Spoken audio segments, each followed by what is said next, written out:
Mob Psycho 100 is an amazing anime, and I will defend that to my dying breath. And it's a show with a lot of lessons, one of which I'd like to talk about today, because I feel like it's a lesson that's important given our current society. That lesson is the idea of second chances. Mob Psycho has a colorful cast of characters, from lovable con artists to that ugly green slime from Ghostbusters. It features an array of diverse people, and former people. But out of all the diverse characters, there's one thing they all have in common. They were all antagonists at some point. Dimple was a former cult leader who Mob takes down when he realized Dimple was going to use violence to further his agenda. Hanazawa started out assaulting Mob and literally strangled him till he fell unconscious. Ritsu pulled a Wheatley and got high on his newfound powers and started using them to hurt others.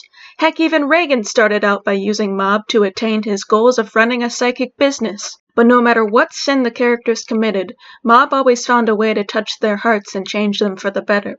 Let's not forget Claw, who at the end of Season 1 tried to kidnap Ritsu to convince him to join them in their mission of world domination. Reagan ended up talking sense into them, and literally every Scar, except these guys, appeared in the second season to help take down the very organization they were originally a part of. And those are just the characters from the first season. In the second season, we've got three seemingly unforgivable baddies.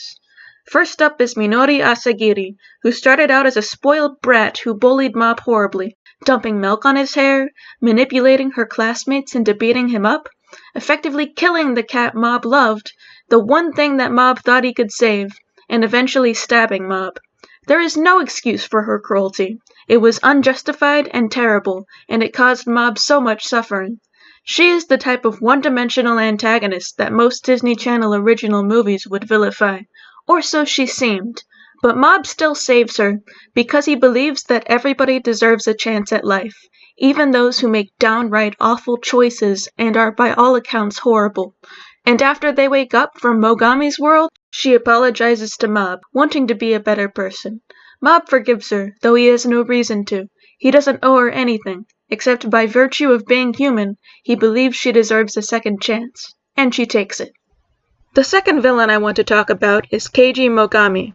Unlike Asagiri, Mogami's a villain of circumstance. He had trouble coming up with money when his mother fell ill, and he started to work as an assassin to come up with money for treatment.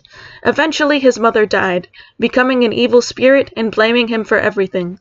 His former clients sent people to silence him, and this skewed his view of the world. He started to think about how he had been used all his life. He became extremely cynical, questioning others' kindness and honing in on the bad things people do to get what they want.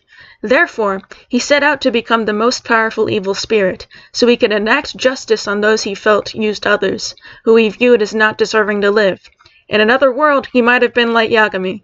In the years between his suicide and the Asagiri incident, we don't know exactly what he's been doing, but we can assume he's been enacting out this justice successfully.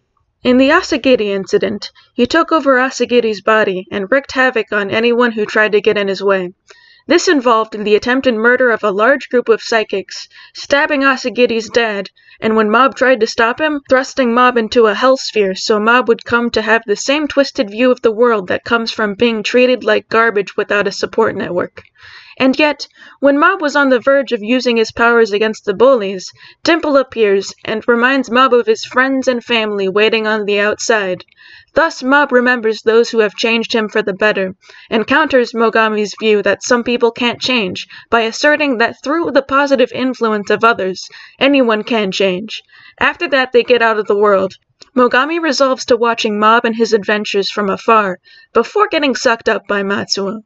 This, while not a complete change, is still a step in the right direction, especially for someone who was so hell-bent on his worldview before. This change is furthered in the world domination arc, when his spirit is released and he almost kills Minagishi, but stops when Mob convinces him not to. The fact that he actually listens to Mob instead of enacting justice on someone he would have previously considered unworthy of living proves how much he's changed because of Mob. No longer is he going to kill those he considers bad, now that he has the hope that people can change. And whether after this he roamed the earth or passed on, we can rest easy knowing that he no longer harbors such a cynical worldview. The final villain of the second season is Toichiro Suzuki, leader of Claw. Growing up, Suzuki thought he was the only one with strong psychic powers.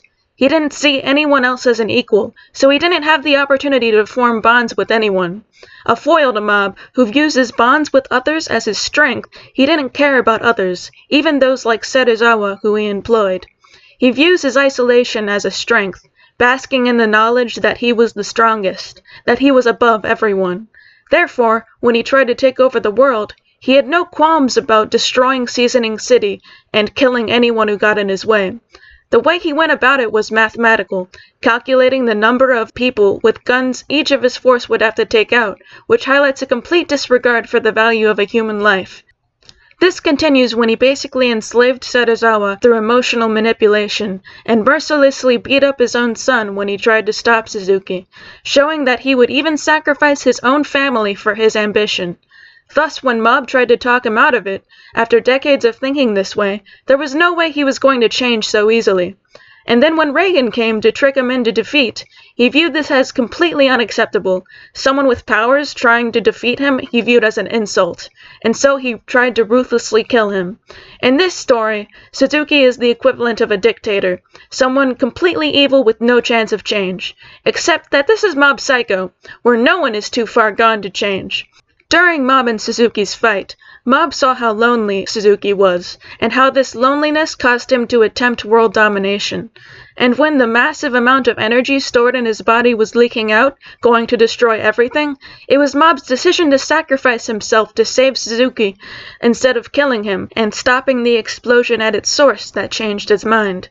When he saw Mob sacrificing himself to absorb the energy that was exploding from his body, he remembered how the one bond he had with his wife was broken when he became too obsessed with psychic powers and using violence to control others, and finally questioned where he went so wrong. He took Mob's words to heart, realizing that relationships are the things that allow us to grow, and that his growth had been stunted when he shut himself off from the world to achieve his ambition. After the fight, he turned himself in, warning Serizawa about others using him and asking Sho about his mother, to which Sho replied that she was going to see him, ending his arc on a happy note. The scene ends with him reaching out to Mob's extended hand from earlier, symbolizing the complete change he'd made towards the better future, one where he valued relationships more. Mob Psycho 100 is without a doubt a story driven by its characters. Asagiri, Mogami, and Suzuki are all fleshed out people who most people wouldn't believe could change for the better, and yet through Mob's influence they did. And yet its lesson, which seems simple at first, is one I believe applies especially to the current world. In our society, we love vilifying people, taking one mistake that people have made in their past and basing their whole character on this. And that attitude is not only dangerous, it's just bad writing. A good example of this is the celebrity debacle where a decade-old tweet resurfaces, and despite the person having grown past this and apologizing for it, people still immediately assume that they're terrible, unredeemable people. Another example is PewDiePie, who has made inappropriate and terrible jokes in the past, but has since developed into a better person and has apologized for it, and yet the media still latches on to the past to vilify him. But while these examples are bad, we also have to consider those who have actually committed crimes and are in prison. Prison reform, though an issue, is hardly ever talked about. Nobody wants to sympathize for villains, after all, when there are other issues that apply to good, upstanding citizens to talk about. And yet, it is this kind of attitude that Suzuki had, the attitude that we are somehow above a group of people. No one wants to think about criminals, and their state of life, and their resources for reform, because deep inside ourselves, there is a tendency to view criminals as less than people. And yet, it is these people that Mob Psycho teaches us can change, who deserve a second chance, because everyone was driven to crime by something, be it the need to raise money quickly for a dying mother, or loneliness. In our prisons, common causes of crime aren't being dealt with. According to the Marshall Project, mental health resources are scarce for prisoners who need it. As proof of this, suicide attempts and self-inflicted injuries have increased 18% from 2015 to 2017. In 2017, FAMM released a survey to over 2,000 prisoners and found that the Bureau of Prisons Residential Drug Abuse Program isn't available for all who need it. Vocational training is hard to get, and half the responders were incarcerated more than 500 air miles from home. Without these resources, how do prisoners even have the chance to reform? Thus, Mob Psycho's message of second chances becomes all the more apparent for prison reform, and in general, and I think that's something we could apply to each and every one of our daily lives when we have the urge to vilify others without thinking of the circumstances that might have led to it, and without talking to that person about how they could change. Hello everyone, and thanks for watching this video. I am Anime Acid, and if you liked the video, be sure to subscribe and hit that like button. If you want to continue supporting me, I put my Patreon link in the description, and tell me what you think in the comments. I plan on releasing more videos as soon as possible, so until next time, ja mata!